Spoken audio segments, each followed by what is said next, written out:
Good morning बच्चों। कल हमने पढ़ा था 11th क्लास से unit first some basic concepts of chemistry. क्या पढ़ने लग रहे हैं? Some basic concepts of chemistry, ये हम पढ़ने लग रहे हैं। तो देखो भाई क्या क्या करवाया था हमने, इसकी जो बेसिक चीजें थी वो हमने करवाई थी। तो सबसे पहले हमने केमिस्ट्री के बारे में बताया था, क्या होता है केमिस्ट्री, क्या होगी केमिस्ट्री, उसकी डेफिनेशन बताई थी। जितने भी केमिकल्स हैं, उनकी स्ट्रक्चर्स हैं, उसके बारे में उनकी स्टडी की जाती है। अब जो केमिस्ट्री है उसका डेली लाइफ यानी हमारे जीवन के अंदर उसका क्या इम्पोर्टेंस है, क्या महत्व है, उसके बारे में हम कल पढ़ चुके हैं। फिर आगे हमने करवाया था मैटर के बारे में। क्या करवाया था? मैटर के बारे में। तो मैटर का एक ग्राफ बताया था हमने आपको, मैटर का एक ये ग्राफ बताया था। मैटर का क्लासिफिकेशन कितने से टाइप से करते हैं हम? 2 टाइप से।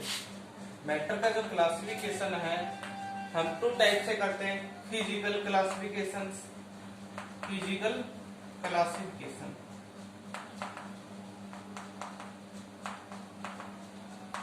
सेकंड नंबर पे हमने क्या करवाया था? केमिकल क्लासिफिकेशन, केमिकल क्लासिफिकेशन ये करवाया था। फिजिकल को हमने डिवाइड किया था फिजिकल स्टेट के आधार पे, on the basis of physical state. जो फिजिकल स्टेट है कौन सी होती है? 3, सॉलिड स्टेट। सेकेंड नंबर पे हमने करवाई थी लिक्विड स्टेट, और थर्ड नंबर पे है gaseous state, gaseous state. Next है, इसको भी हमने केमिकल क्लासिफिकेशन को डिवाइड किया था 2 पार्ट्स के अंदर। फर्स्ट नंबर पे है प्योर सब्सटेंस। क्या है? Pure substance. और ये होगा मिक्सर। क्या होता है? मिक्सर। प्योर सब्सटेंस को हमने 2 पार्ट्स के अंदर डिवाइड किया था, elements and compound, elements and compound. और मिक्सर को 2 टाइप्स में, वो कौन कौन से होते हैं? होमोजीनियस, और दूसरा होता है heterogeneous, heterogeneous. Homogeneous and heterogeneous. इसके भी 3 पार्ट्स हो जाएंगे एलिमेंट्स के। कौन कौन से होते हैं? मेटल्स, नॉन मेटल्स, और थर्ड नंबर पे है मेटल। ऐसे ही कंपाउंड को भी हमने 2 पार्ट्स के अंदर डिवाइड किया है, ऑर्गेनिक कंपाउंड और इनऑर्गेनिक कंपाउंड, ऑर्गेनिक कंपाउंड और इनऑर्गेनिक कंपाउंड। देखो भाई, जो मैटर है इसके लिए हमने एक ग्राफ तैयार किया था कि भाई मैटर को हमने क्लासिफाइड किया था, फिजिकल क्लासिफिकेशन और केमिकल क्लासिफिकेशन। फिजिकल कि ये 3 स्टेट हो जाएगी, solid state, liquid state and gaseous state. Second number पे जो केमिकल क्लासिफिकेशन है इसको 2 पार्ट्स के अंदर हम डिवाइड करते हैं, pure substance and mixer. Pure substance के पार्ट होते हैं एलिमेंट्स और कंपाउंड, और मिक्सर है उसके 2 पार्ट्स हो जाएंगे, होमोजीनियस और हेट्रोजीनियस मिक्सर। अब जो एलिमेंट है इसके 3 पार्ट है, metals, non metals and metal. और कंपाउंड के ऑर्गेनिक और इनऑर्गेनिक कंपाउंड। इनको अच्छे से नोट करना है। अब आगे कल हम इनकी डेफिनेशन, इनके बारे में पढ़ा था। सॉलिड स्टेट क्या होती है, लिक्विड स्टेट क्या होती है और गैसियस स्टेट क्या होती है, इनके बारे में हम कल पढ़ चुके हैं। अब आगे इनकी हमें कैरेक्टरिस्टिक्स पढ़नी है, इनकी मतलब इनकी जो प्रॉपर्टीज हैं वो क्या क्या होंगी वो पढ़ेंगे। फिर इसके बारे में पढ़ेंगे प्योर सब्सटेंस क्या होते हैं और मिक्सर क्या होते हैं। तो ये हम पढ़ लेते हैं सॉलिड स्टेट और लिक्विड स्टेट और गैसी स्टेट 9th क्लास में भी आप पढ़ चुके हो, फिर से हम इसको पढ़ा रहे हैं।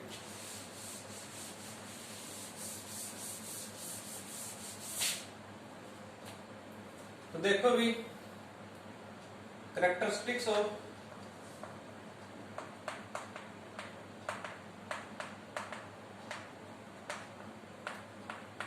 Solid state. सॉलिड स्टेट की क्या क्या कैरेक्टरिस्टिक्स होंगी? तो सॉलिड के अंदर हमने कल बताया था कि जो पार्टिकल्स हैं वो क्या होंगे, काफी पास पास में होते हैं, जुड़े होते हैं। पार्टिकल्स क्लोजली पैकेड होंगे। क्या होते हैं? क्लोजली पैकेड होते हैं। क्यों होते हैं? क्योंकि उसके बीच में क्या होता है, फोर्स ऑफ अट्रैक्शन होगा, स्ट्रॉन्ग फोर्स ऑफ अट्रैक्शन होगा, इसलिए वो जुड़े होते हैं, सॉलिड फॉर्म में होते हैं। इसलिए उसकी जो शेप है वो क्या होगी, definite shape and definite volume. तो यहां पे नोट कर लेंगे, दे हैव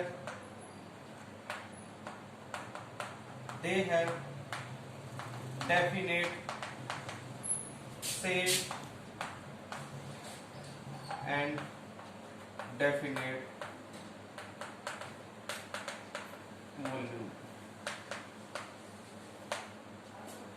सेकेंड नंबर पे मतलब से डेफिनेट होती है, वॉल्यूम डेफिनेट।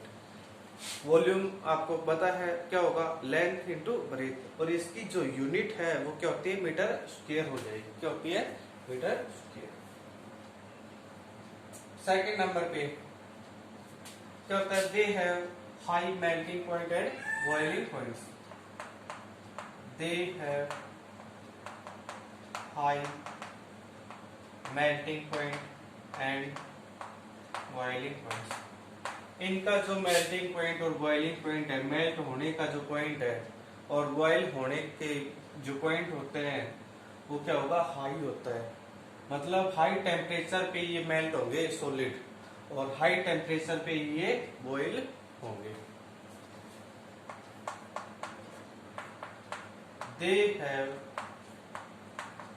High density. इनकी जो डेंसिटी है वो भी हाई होगी। डेंसिटी क्या होती है, मास बाई वॉल्यूम। डेंसिटी क्या होगी, मास बाई वॉल्यूम, तो वो डेंसिटी होगी। ऐसे सब्सटेंस जिनकी डेंसिटी वाटर से कम होती है, जिनकी डेंसिटी वाटर से कम होती है, वो क्या करते हैं, पानी के ऊपर तैरेंगे। क्या करते हैं, पानी के ऊपर फ्लोट ऑन द वाटर। जबकि जिस सब्सटेंस की डेंसिटी वाटर से ज्यादा होगी वो क्या होंगे, पानी के अंदर सिंक मतलब डूब जाते हैं। तो डेंसिटी के ऊपर निर्भर होती है। यहाँ पर जो सॉलिड स्टेट होते हैं उनकी डेंसिटी क्या होती है, ज्यादा होगी। फोर्थ नंबर पे they do not flow. They do not flow मतलब ये जो सॉलिड है उनको एक जगह पे हमने रखा तो वो उसी जगह पे रहेगा। जैसे ईंट है, ब्रिक को यदि आप एक जगह रखा, या स्टोन है उसको एक जगह रखा, तो वो वहीं पर रहेगा, मतलब उसके अंदर बहने की वो टेंडेंसी नहीं होगी। तो they do not flow. Fifth number पे they do not compressible.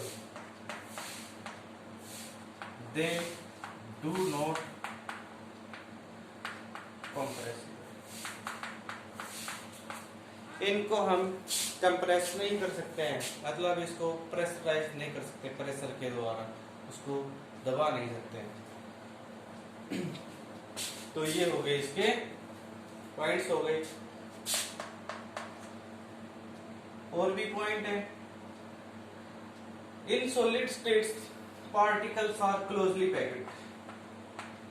Particles are closely packed. क्यों? Due to force strong, because due to strong force of attraction between the particles. Attraction between the particles. जो particles होते हैं solid के अंदर, उन particles के बीच में फोर्स होता है, strong electrostatic force of attraction होगा, जिस वजह से पार्टिकल्स काफी पास पास पे जुड़े होते हैं, तो क्लोजली पैक्ड होते हैं पार्टिकल्स। इनको अच्छे से नोट करते हैं। नेक्स्ट हम पढ़ेंगे भाई कैरेक्टरिस्टिक्स ऑफ लिक्विड स्टेट। क्या पढ़ेंगे? Characteristics of liquid state. Second number पे जो सेकेंड स्टेट है वो कौन सी है? Liquid state. लिक्विड स्टेट की कैरेक्टरिस्टिक्स पढ़ेंगे।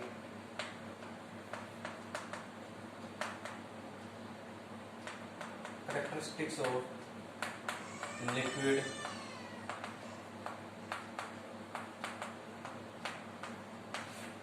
लिक्विड स्टेट है, इसकी क्या क्या कैरेक्टरिस्टिक्स होंगी भाई? जैसा कि हम कल पढ़ चुके हैं कि भाई इसकी जो ये मैटर का पार्ट होता है लिक्विड स्टेट, जो जिसमें क्या बता दिया कि जो शेप है वो डेफिनेट नहीं होगी, जबकि इसका वॉल्यूम है वो क्या होगा? डेफिनेट वॉल्यूम होगा। वॉल्यूम डेफिनेट होगा। तो इसकी जो कैरेक्टरिस्टिक्स है वो हम क्या करेंगे? First they have definite volume but not definite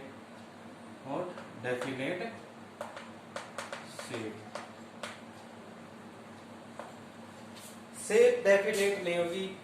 वो कैसे नहीं होगी भाई? जैसे कि हमने कल भी बताया था कि लिक्विड को आप जिस भी कंटेनर के अंदर डालोगे उसकी शेप वैसी ही चेंज हो जाएगी। मतलब डिफरेंट वेसल्स के अंदर शेप डिफरेंट होगी, लेकिन उसका वॉल्यूम है वो उतना ही होगा, डेफिनेट रहेगा, वो चेंज नहीं होगा। सेकंड जो इसकी कैरेक्टरिस्टिक्स है वो क्या होगी? They have less density than solid state।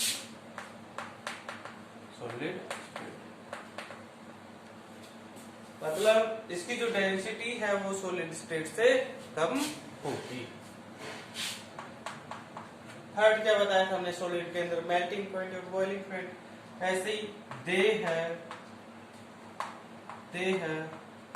less melting point and boiling point than solid state। इसका जो मेल्टिंग पॉइंट है और बॉइलिंग पॉइंट है वो किससे कम होगा? सॉलिड स्टेट से कम होता है। फोर्थ नंबर पे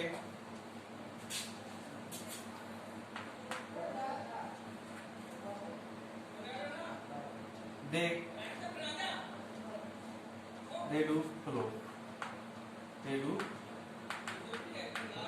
मतलब ये क्या कर सकते हैं?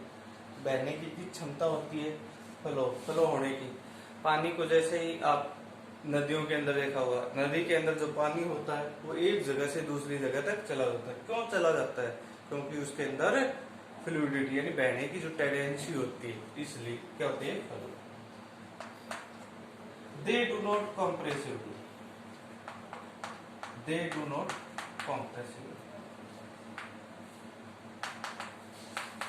जो लिक्विड है उनको हम कंप्रेस नहीं कर सकते हैं। जैसे कि भाई किसी लिक्विड को आपने क्या किया?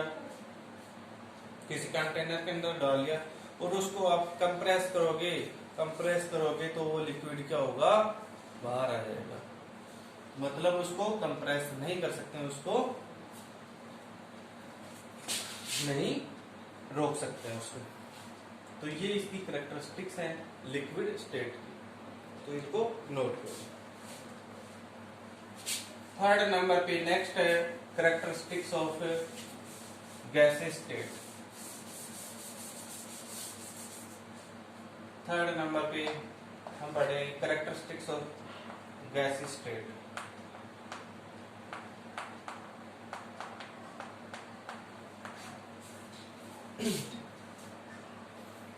तो सबसे पहले देखो भाई, गैसेस के बारे में हम कल पढ़ चुके हैं। एयर है, एयर में किसकी मात्रा होती है? ऑक्सीजन, नाइट्रोजन, कार्बन डाइऑक्साइड, इन सभी की मात्रा होती है। ऐसे ही नियोन है, आर्गन है, जिनोन है, ये क्या होती है? गैस होती है। हीलियम, ये क्या है? गैस है। तो इसमें कल हमने बताया था कि इनकी ना तो डेफिनेट शेप होती है, ना ही डेफिनेट वॉल्यूम होगा। तो इसकी जो कैरेक्टरिस्टिक्स हैं वो नोट कर लेते हैं। तो सबसे पहले, दे do not definite shape and definite volume. They do not definite shape and NOR definite volume. कर लेंगे लोग। सेकंड जो पॉइंट है हम बता चुके हैं, शेप जो आकृति किसी सब्सटेंस की वो फिक्स नहीं होगी। ऐसे ही वॉल्यूम भी बता चुके हैं, वो भी फिक्स नहीं होगा। They have very less density, very less densities than solid state and liquid state। जो solid state है, solid state and liquid state।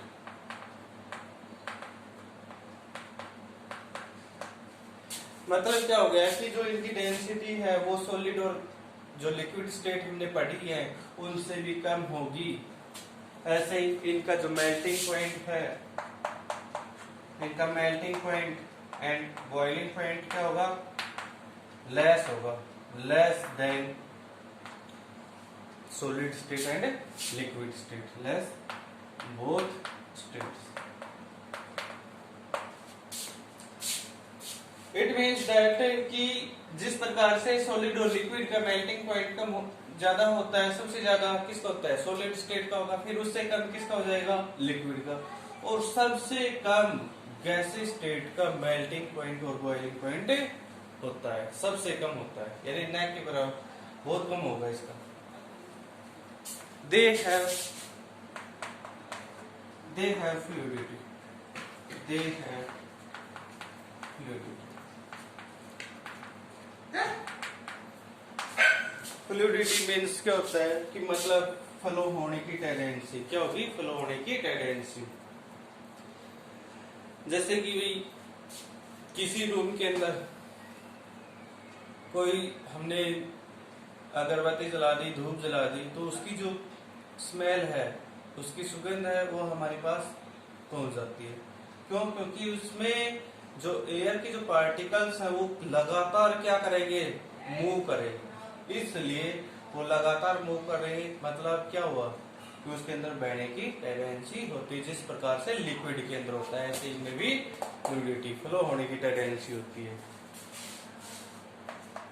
Last point इसका ये है, they are compressible. They and compressible. क्या कर सकते हैं इसको? कंप्रेसिबल, यानी प्रेशराइज करके हम क्या करेंगे कि कम जगह के अंदर उस गैस को फिलअप करते हैं, बहुत ज्यादा गैस को फिलअप कर लेते हैं। जैसे कि कोई हम बैलून लेते हैं, क्या कहते हैं? बैलून, और उसके अंदर हमने गैस डाल दी। फिर उसको क्या करेंगे? दोनों हथेलियों के बीच में प्रेशराइज करोगे तो वो क्या होगी? गैस कंप्रेस हो जाएगी, यानी वो फ्लैट होने लग जाएगा, उसको कंप्रेस कर सकते हैं। ऐसे ही कंप्रेसिबल यानी कंप्रेस के माध्यम से ही जो एलपीजी गैस सिलेंडर होते हैं उसके अंदर गैस को फिलअप किया जाता है। तो ये इसकी क्या हो गई? कैरेक्टरिस्टिक्स हो जाएगी गैसी स्टेट की। मतलब हम पढ़ चुके हैं सॉलिड स्टेट, लिक्विड स्टेट और गैसी स्टेट। इन तीनों की कैरेक्टरिस्टिक्स क्या क्या होती हैं उनको अच्छे से नोट करना है।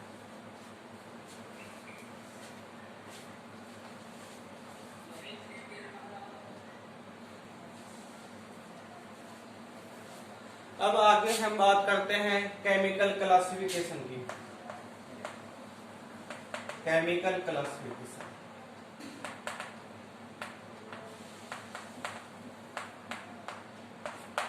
तो देखो भी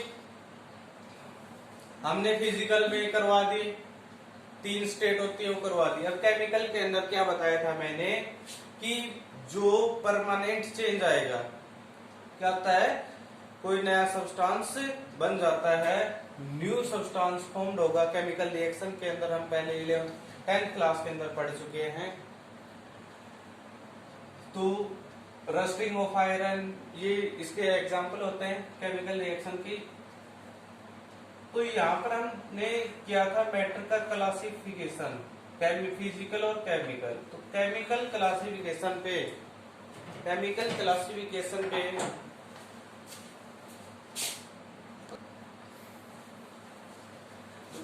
क्लासिफिकेशन है, इसमें 2 टाइप्स होंगे। क्या होंगे? Pure substance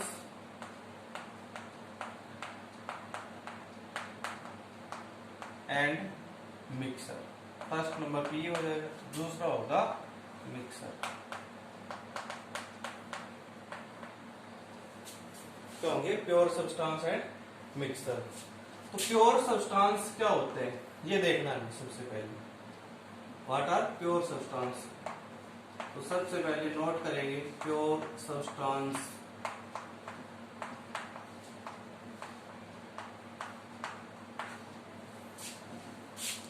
Those substances which are made up of only one kind of particles. किससे बने होते हैं? Only one kind of particles।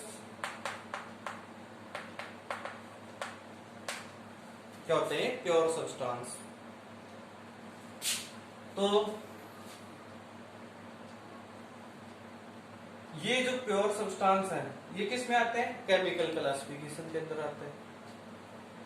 तो हम देखेंगे भाई प्योर सब्सटेंस के जो पार्ट हैं वो कौन कौन से होते हैं और इसके एग्जांपल क्या होंगे? एलिमेंट्स और कंपाउंड। एलिमेंट्स में जैसे भाई आयरन है, कॉपर है, आयरन सिंगल, कॉपर, ये क्या होते हैं? Pure substance. शुगर सॉल्यूशन है, क्या प्योर सब्सटेंस है। प्योर सब्सटेंस के 2 पार्ट्स होते हैं। प्योर सब्सटेंस जो है इसके कितने पार्ट्स हो जाएंगे? 2, एलिमेंट्स एंड कंपाउंड। क्या होंगे? Elements and compound.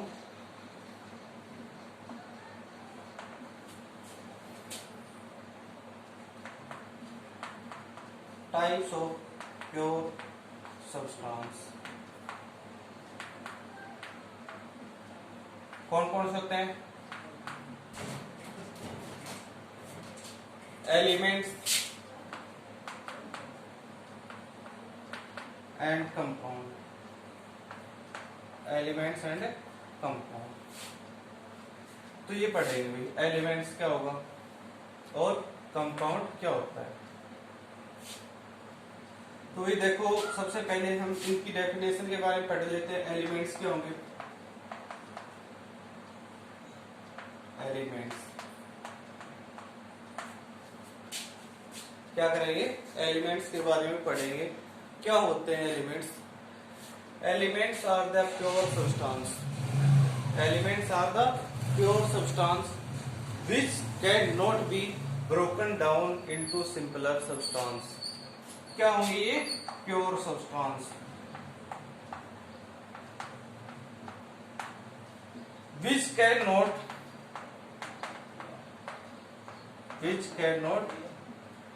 split माने क्या होता है? तोड़ना। split into simpler substance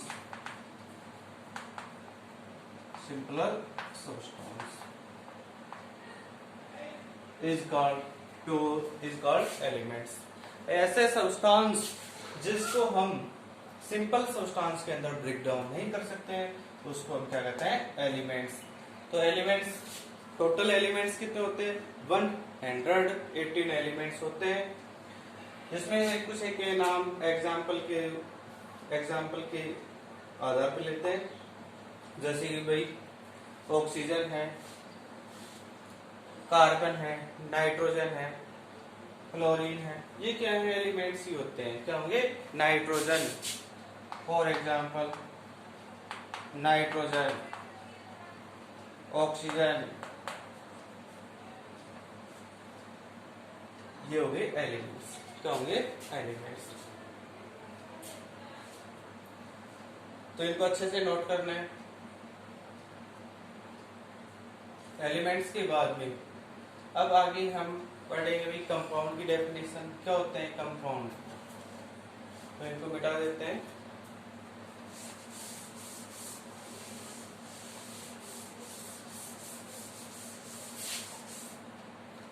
compound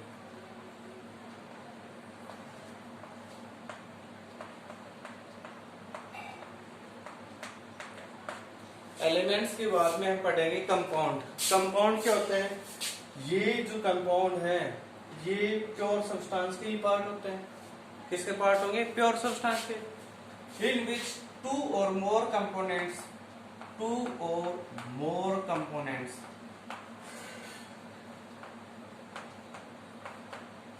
mixed in fixed ratio. किस रेशियो में होते हैं? फिक्स्ड रेशियो में। क्या कहलाते हैं? कंपाउंड्स। क्या कहलाएंगे भाई? कंपाउंड्स कहलाएंगे। एग्जाम्पल हम लेते हैं। फॉर एग्जाम्पल जैसे कि वाटर है H2O, हाइड्रोजन और ऑक्सीजन हो गए। इसमें क्या हो गए? Hydrogen and oxygen. अब इसका मास क्या है? फिक्स है। मतलब हाइड्रोजन का मास क्या होगा? 1। तो यहाँ पर कितने हाइड्रोजन है? 2 हाइड्रोजन है। रेशियो निकालोगे इसमें ऑक्सीजन का कितना होता है? एटॉमिक नंबर 8 होगा। मास कितना हो जाएगा यहाँ पर? 16। तो ये आएगा इसका 1:8। ये फिक्स होता है। ऐसे ही आप यदि CO2 लोगे तो कार्बन का जो एटॉमिक नंबर होता है वो होगा 8। सॉरी, कार्बन का होता है 6 और इसका मास क्या हो जाएगा? 12। रेशियो ऑक्सीजन का 8 और मास नंबर कितना हो जाएगा? 16। यहाँ पर 2 ऑक्सीजन है, 2 के लिए कितना हो जाएगा? 32। इसका रेशियो निकालोगे 3:8। 3:8 हो जाएगा। तो ये यहाँ पे कर लिया 3:8। तो ये हो गई कंपाउंड। तो आज के लिए हमें इतना ही करना है, बाकी कल करेंगे। इसको अच्छे से नोट कर लेना। Okay, bye, thanks.